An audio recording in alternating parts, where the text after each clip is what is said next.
Hey guys, welcome to your daily idiot video. Now today's video comes from a video where 3 flat earthers were interviewed and asked why they believe in the flat earth. So let's begin. The earth is flat. Why do you say that? The evidence that we've seen doesn't suggest that what we've been told is true. Well, maybe if you put away your confirmation bias, you'll be a little bit more open to the evidence that's presented, because there's plenty of evidence that is presented to support the globe earth model, as well as there's plenty of evidence out there to support a flat earth model. The problem is the evidence that supports a flat earth model also supports a globe earth model, but there's evidence in the globe earth model that is completely impossible on a flat earth model. You are an idiot. What evidence have you seen?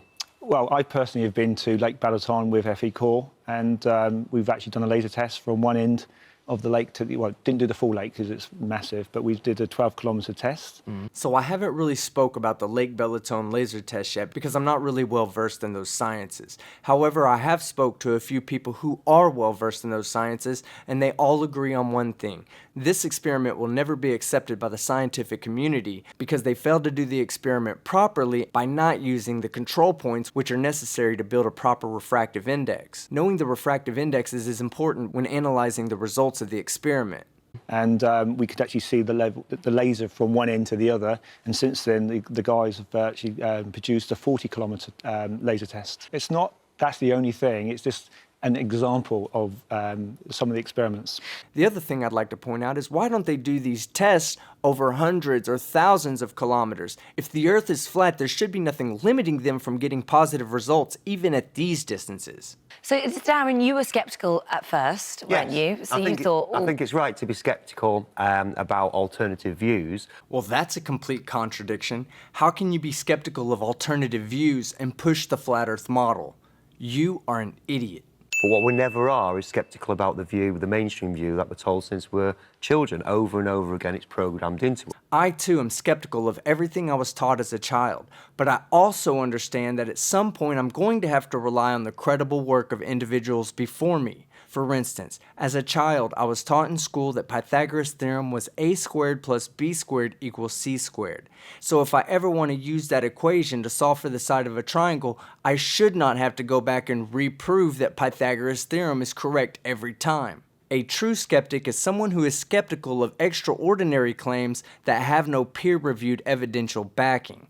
That's why it's impossible to be a true skeptic and a flat earther at the same time, because all flat earthers are idiots. So what finally convinced you then? Well, it took me 6 months. I was sceptical for the first 6 months. And there are a couple of main things. One is water always finds level. So in our own experience in natural physics, you have a cup of tea or a swimming pool or a lake, water is level. But we're led to believe that, the Earth is supposed to be 70% water, so at some point water starts curving around a ball. Now, obviously, the answer to that is the magic of gravity. Yeah. Another dumbass that doesn't understand the difference between flat and level. Flat means not curved. Level means perpendicular to the pull of gravity. So due to water's properties, it is possible to have a level surface on a sphere that is not flat.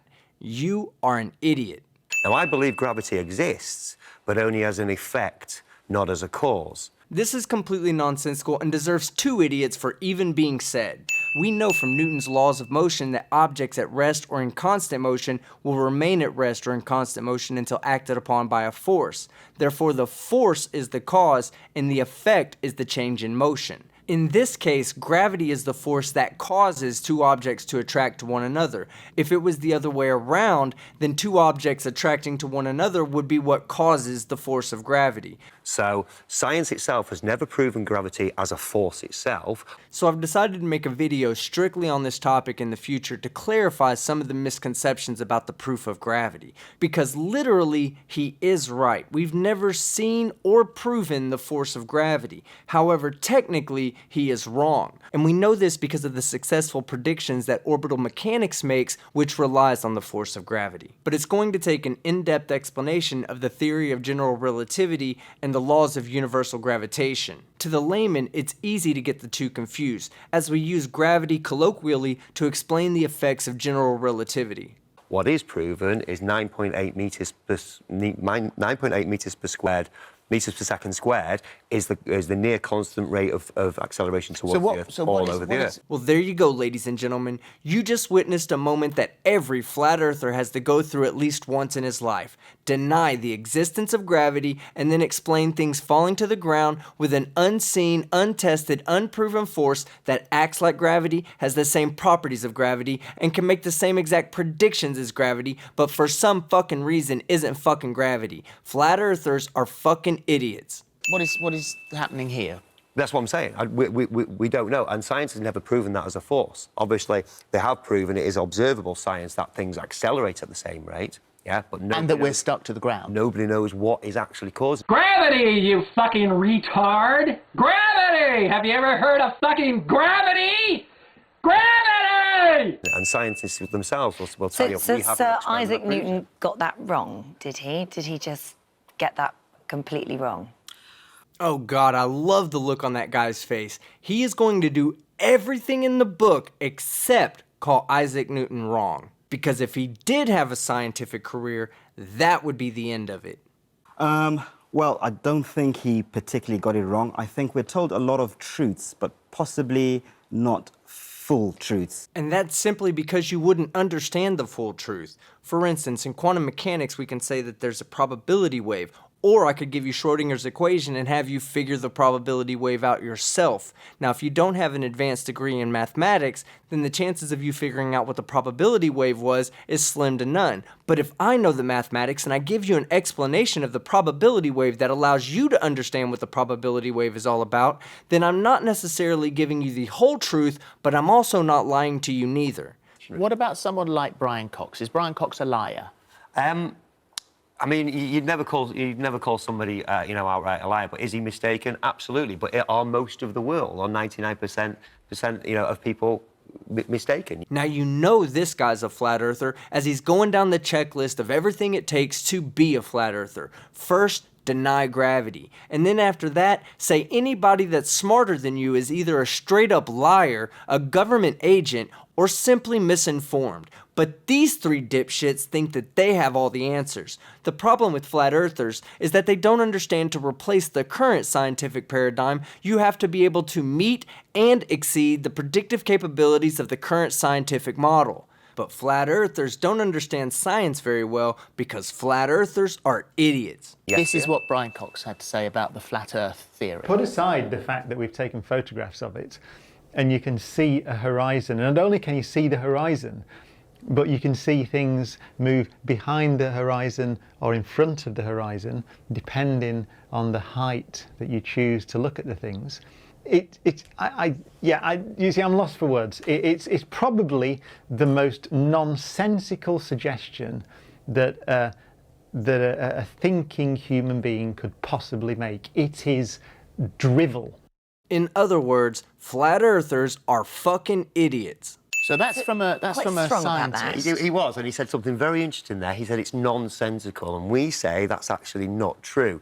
Obviously, nobody cares what you say because it is nonsensical. But until the flat Earth model can explain the motion of the sun through the daytime sky, the motion of the stars and planets in the nighttime sky, and the southern celestial rotation stars, it's safe to say that the flat Earth model is bullshit and flat earthers are idiots. And one of the main reasons why we believe that the Earth is a fixed stationary plane is because things aren't disappearing as quickly as they should be. We can see cities and mountains and islands 40, 60 or 100 miles. The world photography distance record is 273 miles. If he had done some real research and actually read the paper that was written by the photographer who took the photograph, he would understand that under normal circumstances, that photograph is impossible, that the atmospheric conditions were conducive for maximum refraction.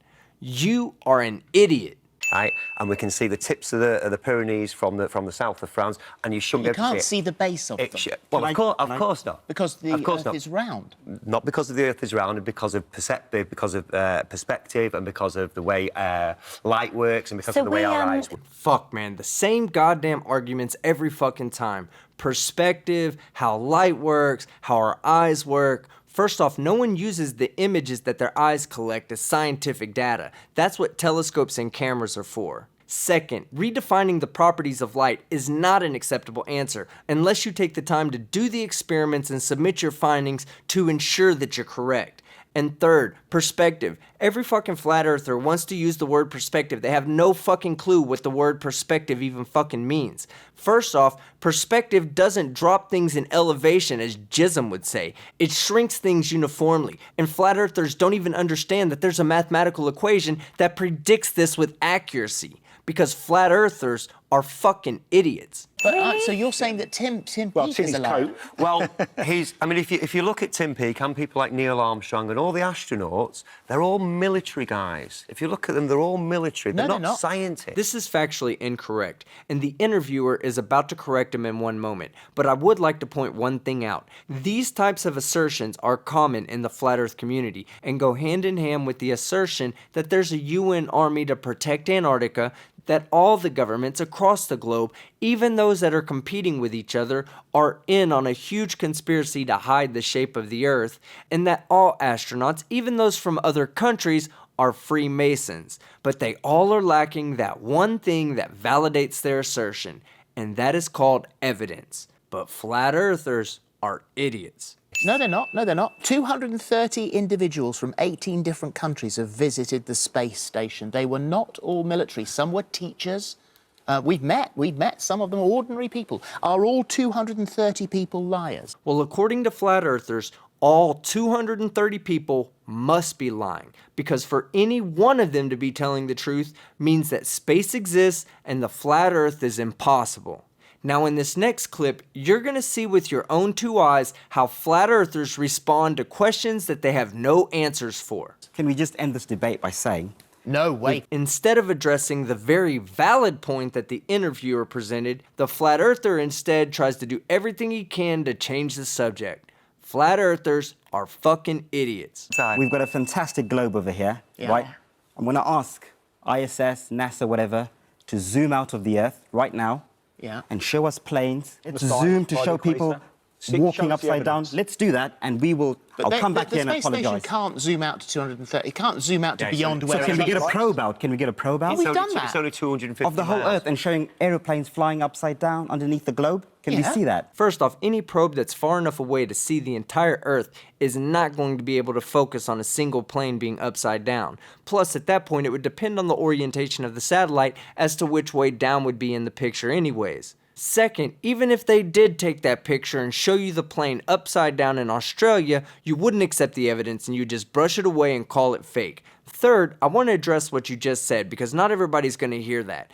Every day we take whole Earth image pictures and send them back. And you said that if we could provide one, you would come back on the show and apologize. I highly doubt that you have enough integrity to come back and apologize for anything, because flat earthers are disingenuous pieces of shit and they're all fucking idiots.